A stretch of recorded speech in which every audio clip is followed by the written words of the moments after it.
My father demanded I attend my golden brother's wedding, threatening to cut my tuition. They were shocked when I revealed I earned more than him. My father has always treated me as the child in the family that is overlooked. He was simply infatuated with my brother. He continues. You know what? I don't care if you got accepted to some prestigious college. You have to go to the local college because we don't want your brother to be jealous of you. So, you know what, guys? I pretended everything was fine. I replied, you know what, Dad? Okay, fine. I'll go to that college on one condition, I get to stay in the dorms. So, I lied to him. I pretended to reside in the dorms and attended the prestigious college on a scholarship he was unaware of. But when he finds out, he will erupt. What would you do if the people who had hardly noticed your presence for 3 years suddenly asked you to show up and act like a family member for one day? That would be a very hard scenario, right? I mean, it's always going to be like that with family, especially my own. Let me start at the beginning. My name is Jonas, and if you haven't figured by now, my family is quite dysfunctional. I mean it. That is, if it can even be considered a family. What do you name the individuals who gave birth to you but then abandoned you when they discovered a better version of you? Can that even be considered family? Instead than going in circles, let me state it clearly. I could have had a happy family if my parents had treated both of their children equally. But, no, my parents are a bunch of biased jerks who have been treating me as background noise for as long as I can remember, all because my brother Roman was the healthier kid. I mean, Roman was one of those healthy, adorable infants who drew everyone's attention in an instant, whereas I was the scrawny, average-looking one that no one wanted to hold. But should these things influence parents so profoundly that they begin to differentiate between their children? It shouldn't, right? But it was different for my parents, Patrick and Marin. Within a month of Roman's birth, he had become their golden kid, the infant who received universal adulation. I mean, he wasn't outstanding. He was merely the more attractive one, the main character, so everyone was drawn to him, whilst I was usually the supporting character, standing in the background, forgotten. You can imagine how dreadful my childhood must have been. My parents ignored me and just provided for my basic needs, while my egotistical brother let all of the attention get to him. Roman grew up as a pampered brat who only cared about himself. So you can picture the kind of relationship we had. I was the shy, introverted kid, and Roman turned out to be a huge fat bully. Could you imagine that? Are you being bullied by your little brother? Yeah, that was the case with me. Roman seemed to have made it his life's mission to make mine unhappy, whether by throwing wild tantrums that caused my parents to spoil my plans or by physically taking away the things I liked.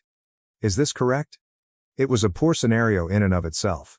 Add a set of biased parents to the mix, and you can understand how terrible my upbringing was. My parents were the main reason Roman grew up to be such a brat. While Roman was showered with new toys, attention, and praise, I was never spoiled. My birthdays were a formality. My accomplishments were never particularly significant, and my job in the family was essentially that of a background prop. One time in 3rd grade, I had all A's on my report card. I was thrilled, you know? I figured maybe I'd get a pat on the back or something, but when I presented it to my mother, all she said was, "That's good," as she went on to rave about what a nice little painting Roman had done that we just had to put on the refrigerator. Yes, Roman's wonky dog drawing received center stage, while my straight A report card was placed into the garbage drawer with the other forgotten papers. So you know how things were. I felt like the neglected report card, while my brother was lauded for everything. But it wasn't just the small stuff. Oh no. Roman got to decide where we went on family trips, what we ate for dinner, and what we watched on television. Every time I attempted to select something, I was turned down. And that idiot Roman rubbed it in my face to the fullest extent possible. He was the king, and I was nothing more than his servant. So I guess you can see why I wanted to flee this hellhole as soon as I could. And I even had the perfect opportunity. I was looking to pursue a bachelor's degree and was awarded a scholarship to one of the world's finest institutions. It was a very prestigious college, the kind that assures a good career for its students. Getting a scholarship there? Oh, that is a dream. But here's the catch, it was many states away. And, like everything else in my life, my parents refused to let me have it. Click share and more to check if there is a part 2. Part 2. Do you want to discover the reason? Of course it was Roman. My parents even suggested that I attend the local institution in our state because it provided a greater opportunity and option. They reasoned that since Roman, who was not particularly bright academically, could feel bad that I had the opportunity to enroll at such a prominent college while he did not, I should stay local. What was stopping him? He could have worked his buttocks off, like I did, and received what he desired. However, none of this made sense to my parents. They told me I needed to go to the local college. You see how ludicrous this whole situation was? Somewhere in my mind, I assumed they were doing this to keep me from outshining Roman. It was as if they recognized my potential but consciously chose to disregard it. It's as if providing me with genuine support would jeopardize Roman's image as the golden child. Why else would they work so hard for me to stay at the local college while Roman, who was nothing near as ambitious, received unrivaled support? It seemed as if I was not meant to be more successful than him. That was not part of their script. But did I succumb to that foolishness? No. I'd already made significant sacrifices to keep up with the family's wacky, biased antics. But I decided I'd had enough. I told my parents that I would only attend the local college if they permitted me to live in the campus dorms. My parents agreed, a little too happily, thinking they'd persuaded me to stay at the local college. But did they actually? No chance in hell. I accepted the scholarship and relocated to another state while my parents thought I was attending a nearby college. The nicest aspect was that the prominent college I was admitted to offered the finance course I desired in just 2 years, whereas the local college required 4. So that was ideal since it meant I could graduate earlier than my parents had imagined. Honestly, it was the best decision I've ever made. Not only did I leave the hellhole my parents had created, but this college represented the pinnacle of prosperity. I say this because, shortly after graduating, I was offered a 6-figure salary and have been with the company for a year. Things are actually improving for me, since I am on the verge of receiving a promotion. I did it all. The scholarship covered 70% of the fees, and I utilized the money my father contributed to meet other expenses. Now I'm having a fantastic life.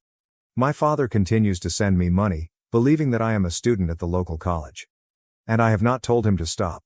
I know it's kind of terrible, but I consider it retribution for the last 3 years. I've had limited communication with my relatives.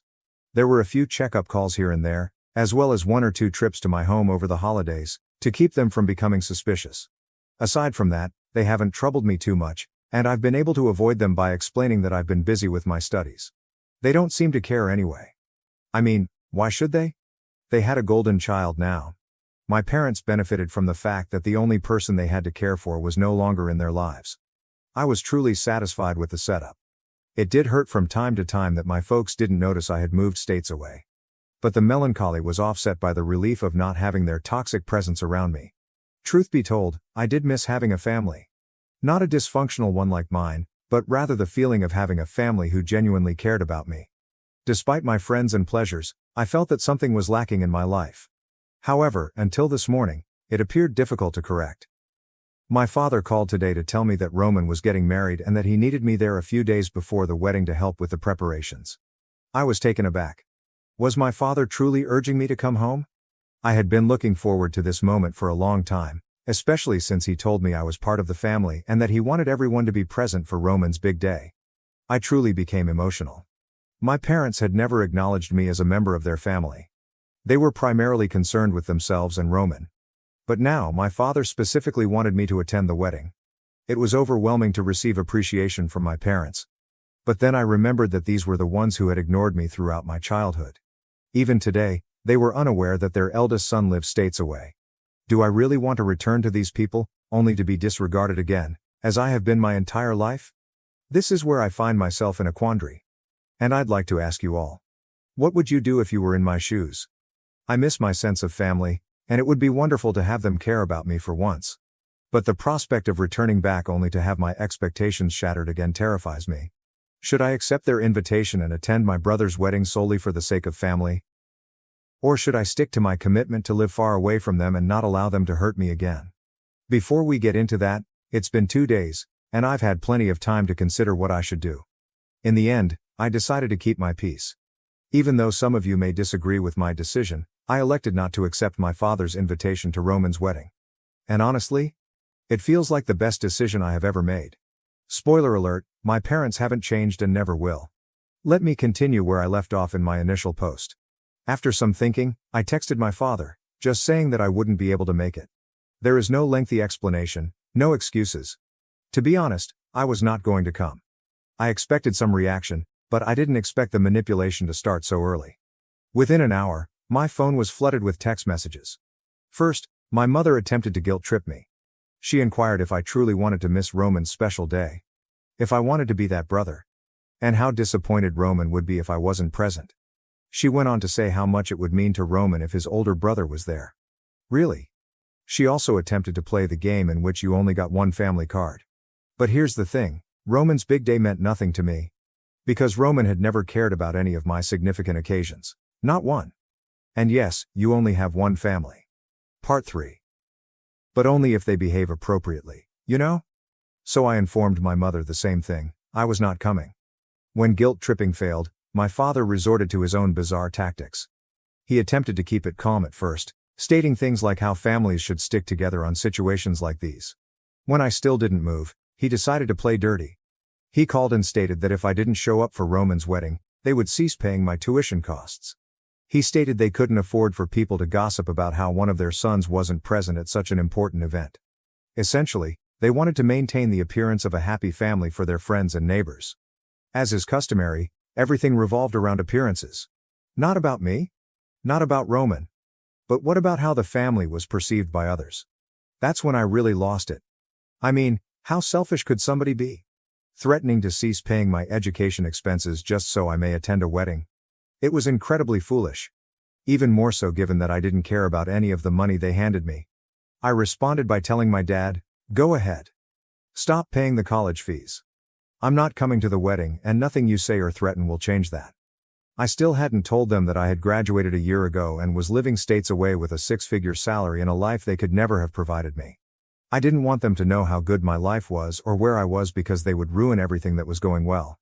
I know I have to tell them the truth, and I will do so shortly. But right now, I was having fun. My unwillingness to attend my brother's wedding, despite my father's warnings, enraged him. He spoke about how ungrateful I was. How I've always been difficult. And how Dad planned to withdraw my name from the local college to teach me a lesson.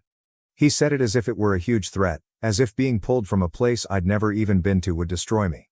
He had no idea that the truth was just the opposite. Honestly, I couldn't stop laughing. I could have told him I had never attended the local college, but where's the fun in that, guys? So now I'm simply waiting for my father to go and try to withdraw my name from a college where I was never enrolled. I'm honestly waiting for his reaction when he discovers I no longer need him or his money. That's going to be shocking. And it's only a matter of time before my phone calls with another round of obscenities. I honestly cannot wait. Anyway, I'll keep you all posted on what happens. Until then, so long. Hello, it's Jonas again. I know it's only been a day since my last update, but the never-ending drama in my life has gotten even wilder. After my last post, I had a feeling my father would take my unwillingness to attend Roman's wedding seriously. It turns out I was correct. It all began with a phone call from him this morning, and he was furious. He was irate and wasted no time in asking me where I'd been all this time and what the heck I'd been doing with all the money he provided for my college expenses. It was like witnessing a toddler throw a tantrum because he did not get his favorite toy. Only this time, it was my father who was driven insane by the happenings around him. Apparently, after our last chat, my father went to the local college. Yes, this is when things become really fascinating. He went there to withdraw my name, simply to teach me a lesson. That guy was so crazy that he thought pulling my name from college and suspending my studies would force me to attend Roman's wedding. Clearly, he was wrong. So, obviously, when my father went to the local college, he was in for a huge surprise. The local college had no record of my enrollment. It must have been quite the spectacle.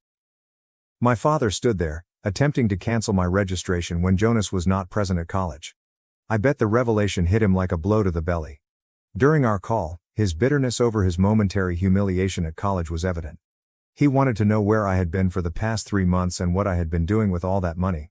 But, honestly, the situation was so absurd that I couldn't stop laughing. After more harsh remarks from my father and some waiting on my part, I decided to tell him the whole truth. I told him that I had graduated on a scholarship a year ago and that the money he had been giving for my college tuition had been extremely helpful. Then I dropped the larger bomb. I informed him that I now had a 6-figure salary and was making more than him. When he inquired whether I was kidding, I could tell he was disappointed. But he realized it wasn't a joke. The fact that I was no longer the struggling student he thought I was, but rather an independent man with a fulfilling life, must have been a difficult pill for him to swallow. I was ready for whatever came next. As soon as my father understood what I had just said, he erupted, accusing me of treason for keeping them in the dark. He went on about how much he had done for me, only to be confronted with this betrayal. Done so much for me? Was he talking about how he and my mother ignored me for years to focus on their favored child? Then he came up with the most ridiculous idea imaginable. He said the only way he could forgive me was if I went to Roman's wedding and made sure there was no scandal or gossip about the family. I could not believe it. This individual was still primarily concerned with his image. I don't understand why he's suddenly fascinated with the family's image. It had never disturbed him before. Anyway, I told him I didn't need his forgiveness, and I certainly didn't want to be a part of their ruse, pretending we were all one happy family. My father, still upset, tried to persuade me to attend the wedding. He appeared frantic at this point, but I held my ground. I told him there was no way in hell I'd go to the wedding of the man who devastated my childhood. Not only that, but I informed him I was done with the drama and would cut them off. My father was shocked, but I did not remain silent. I had spent my entire childhood absorbing everything silently. But not anymore. I told him I didn't want any of them to contact me again and that they could attend their golden son's wedding without me while I enjoyed my life. My father attempted to influence me emotionally again. But this time, I wouldn't have it. Talking about how I was his kid and how I needed to attend my brother's wedding. But I was finished. I just informed him that he had only one son since he was the one they all appeared to care about, and that they could keep it that way. As I gladly cut them off, I didn't even give my father another time to respond. I quickly ended the call and blocked his phone. And here is where I am right now, officially cut off from my family's harmful presence. It's a bittersweet feeling because I never imagined things coming to this. But I am also somewhat satisfied since I know it had to be done. At least now I can live a calm life. And if all goes well, maybe I'll be able to start my own family one day. So it's been more than a month since I shut off communication with my family. I thought I was above all the drama and manipulation. But they clearly couldn't let things go so simply. A few days ago, I received an unexpected call from an unknown number. It was my mother, and she was sobbing uncontrollably. I had banned all of their calls, so I was surprised to receive this one. I decided not to hang up on her because I suspected something horrible had happened. But it was nothing like that. She began telling me how much she misses me and how she simply wants her kid back. She stated she didn't care what I or Dad did. None of it mattered to her. She simply wanted me to be a member of the family again. I was perplexed. I mean, where was this energy previously? When I told them I was cutting them off, they didn't seem to mind. And now my mother wants to patch things up? Don't you think that was a bit suspicious?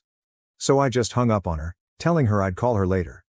I had a sense something wasn't right, so I contacted my aunt, my mother's sister, to see if she had any ideas. What she told me was bizarre and it verified all of my suspicions. Apparently, Roman's wedding was a complete fiasco. A massive shitstorm. His seemingly beautiful fiancée turned out to be a full-fledged fraudster. Before the wedding, she persuaded Roman, my parents, and a group of family members to put all of their savings into a dodgy, once-in-a-lifetime investment opportunity. And guess what? It was all a hoax. She took the money and dipped. There were no weddings. She's gone, as are my family's savings. However, it wasn't the end of it. My aunt also informed me that my parents were in even more serious difficulty than I had suspected. Apparently, my father provoked a disturbance with an employee and his family, resulting in a significant loss for his already dying firm. And then everything clicked for me. This is why he was so eager to invite me to the wedding. He wanted to salvage his image by demonstrating how much he treasured his perfect family, and all those values. But of course, that did not work. This fiasco between Roman and his fiancée just added to the negative news. So, basically, they are losing money left and right.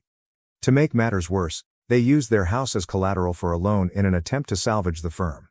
However, this also backfired on them. And now they are likely to lose their home. They had to move into a dilapidated trailer or studio apartment because that's all they could afford. Now everything was plain to me. My mother didn't call because she missed me or wanted me back. They urgently needed me. They realized I was doing well for myself and wanted to use me as a safety net. I understood everything. They were out of options, and I was their only hope. So, I wasn't playing that game. I was not going to be dragged back into their mess, especially now that I had seen the whole picture. They didn't care about me because they were too busy catering to Roman and his needs. But here's the catch. My parents are now fighting with Roman because they blame him for everything. For the entire wedding fiasco. For all the money they've lost. It's actually pretty funny. The golden child they built their lives around has ruined everything. And, to be honest, it made me happy that they were finally realizing their mistakes. Anyway, I could care less. I'm staying out of the controversy. After my mother called, I blocked her again. I wasn't going to let her control my emotions. But did this prevent my parents from reaching out? No, absolutely not. They were needy and clingy, refusing to accept that things weren't going their way. My parents eventually showed up at my house. Do not ask me how. I'm not sure how they got the address, but I believe they badgered some of my old friends for information. However, the how does not matter. What matters is that they showed up at my door, reminding me of family values, and that, as their older son, I was their responsibility. And now, somehow, they were mine. I slammed the door in their faces, of course. They begged me to help them, claiming they were penniless and had spent their last money on a flight to meet me. That sucked for them, but I wasn't going to help. This is not the end of it. A few days later, Roman arrived at my home, practically crying and pleading for help. He stated that he missed having his big brother in his life. I'm not sure what big brother he's referring to because all I remember is him bullying me. I warned him, but he kept begging, saying mom and dad were going to cut him off shortly because they were angry with him for putting them into this problem. It was all for nothing. Roman shared the same fate as my parents. I locked the door in his face, warning him that if any of them returned, I'd call the cops. Since then, I haven't heard from any of them, and I honestly don't care. I am done with this toxic family. I'm a little sad that things with my family have come to this. Because the void they created will always be present in my life. But I'm not going to take their trash anymore, just for the sake of family. Thank you for watching. If you haven't subscribed yet, please do so and hit the notification bell to stay updated with more shocking real-life stories happening around you.